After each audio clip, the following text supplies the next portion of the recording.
Hello लोगोफोर आंनि बे बड स्मार्ट टेक्नोलॉजी चेनेलाव नोंथांमोनखौ बयखौबो बरायबाय। लोगोफोर दिनैनि भिडिअआव आं खिन्थागोन जे नोंथांनि बबेबा भिडिअआव कमेन्ट्सआ डिजेबल जानानै होयो नङा होमबा? कमेन्ट्स आर अफ होननानै देखायो, कमेन्ट्स डिजेबल देखायो। गुबुना नोंथांनि भिडिअआव कमेन्ट्स हरनो हाया, नोंथाङाबो गुबुननि कमेन्ट्सखौ नुनो मोना। अब्ला बेयो मानि थाखाय जायो? बेयाव नोंथाङा बबेबा मोनसे सेटिंसखौ नोंथाङा अफ खालामनानै दोनदों, जायनि जाहोनाव बियो कमेन्ट्सआ डिजेबल जानानै होदों। आरो नोंथांनि गोसो बायदि नोंथाङा बे बबेबा मोनसे भिडिअनि कमेन्ट्सखौ नोंथाङा हाइड मतलब बेफोरबायदि डिजेबलबो खालामनानै लानो हायो, बे नोंथांनि खोथा। बाट नोंथाङा डिजेबल अफ खालामाखै, हारसिंनो अट'मेटिकलि जादों। अब्ला बेखौ नोंथाङा मायाव चेक खालामगोन आरो नोंथाङा माबोरैहाय अन खालामगोन, बे भिडिअनि गेजेरजों आं नोंथांमोननो खिन्थागोन।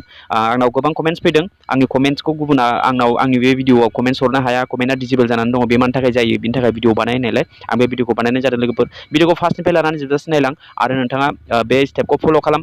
नोंथाङा बेखौ माबोरैहाय अन खालामो, बे भिडिअनि गेजेरजों नोंथाङा सोलोंनानै ला, जाहाथे इयुनावबो खामानि होगोन। आरो नोंथांनि गोसो बायदि बबेबा भिडिअनिखौ नोंथाङा सुइस खालामनानै लानो हायो, दोननो हायो कि आंनि बे भिडिअनि कमेन्ट्सखौ आङो हाइड खालामगोन बा आं डिजेबल खालामनानै दोनगोन, बे नोंथांनि गोसोनि खोथा। बा नोंथाङा खालामाखै अब्ला बे भिडिअखौ नायलांदो। हमनानै ला आं मोनसे भिडिअ देखायनि, बेयाव आं आंनि चेनेलाव लगइन खालामनानै आं भिडिअ फैबाय, आं बे भिडिअखौ आं बेयाव अपेन खालामबाय। बेयाव आंना कमेन्ट्सआ डिजेबल जानानै दं। जेरैहाय हमनानै ला नैबेयाव कमेन्ट्स सेक्सनाव फैयोब्ला, बेखौ पस्ट खालामनि भिडिअखौ, नैबे कमेन्ट सेक्सनाव फैयोब्ला बेयाव कमेन्ट्स डाइरेक्ट देखाया, बेयाव डाइरेक्ट कमेन्ट्स आर टार्न अफ होननानै देखायदों। नोंथांनावबो बेफोरबायदि दङब्ला बेयो मानि थाखाय जायो, बेखौ माबोरैहाय अन खालामनांगौ आं नोंथांनो खिन्थागासिनो। बेयाव दङ लाइक दङ, डिसलाइक दं, शेयार दं, क्रिएट दं, डाउनलड दं, क्लिप दं, सेभ दं। अके, बेयाव कमेन्ट्सनि अप्शन्स गैया। अब्ला जोङो बेखौ मानि थाखाय नुवाखै? कमेन्ट्स आर टार्न अफ मानि थाखाय अफ जादों, मानि थाखाय डिजेबल जादों? अके, अब्ला आङो बेखौ खिन्थानो थाखाय आं मा खालामगोन? YT स्टुडिअ एप्लिकेसनखौ अपेन खालामनांगोन नोंथाङा।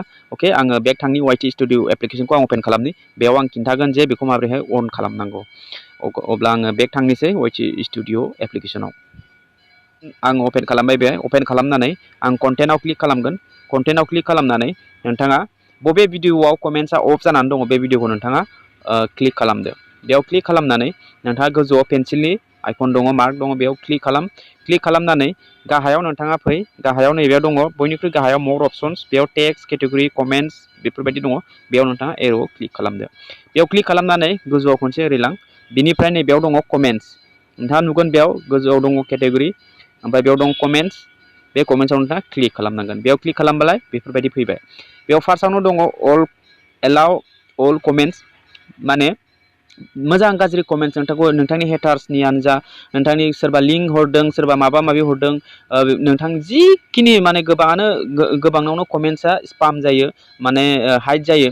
नाथाय बेयाव अल कमेन्ट्सआव दोनोब्ला नोंथांनि मोनफ्रोमबो माने जाय कमेन्ट्स हरदों बेयो गासिबो नोंथांनि भिडिअ शो जाजोबगोन।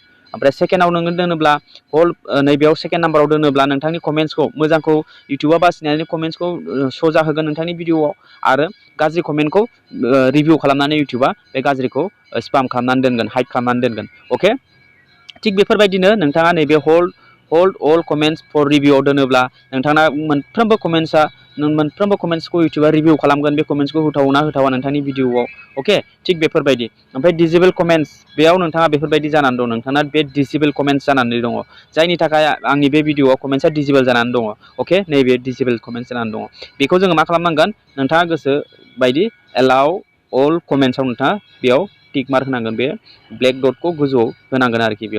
बेयाव टिक मार्क होबायथ', नैबे नोंथाङा नैबे डिजेबल जानानै दंमोन नालाय, बेयाव बेखौ गोजौआव एलाउ अल कमेन्ट्सआव होब्लानो नोंथांनि जिथु भिडिअआव कमेन्ट्सआ अफ जानानै दंमोन बेयो अन जागोन आरोखि। बेखौ बेयाव होनानै एलाउ खालामनानै नोंथाङा बेक थांनानै नैबेयाव सेभ खनसे खालामनानै होदो।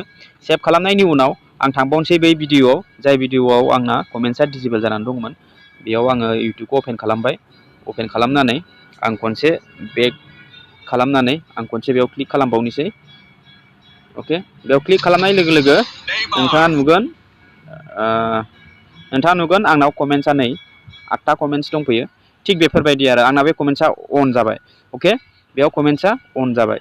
ओमफ्राय आङो बे कमेन्ट्सखौ नायनो हागोन आरो सोर मा कमेन्ट्स हरदों। अके, थिग बेफोरबायदिनो नोंथाङाबो डिजेबल जानाय कमेन्ट्सखौ YT स्टुडिअनि दारै नोंथाङा खालामनानै लानो हायो, कमेन्ट्स सेक्सनखौ अन। अके, अब्ला भिडिअआ बेखिनियावनो। आइ होप भिडिअखौ मोजां मोनदों जानो हागौ। भिडिअखौ मोजां मोनदोंबा लाइक खालाम, आरो चेनेलाव फार्स्ट टाइम फैदोंबा चेनेलखौ साबस्क्राइब खालामनानै बेलनि अल नटिफिकेसनखौ अन खालामनानै होदो। अब्ला लोगो मोनगोन next video. Tata, bye bye and take care.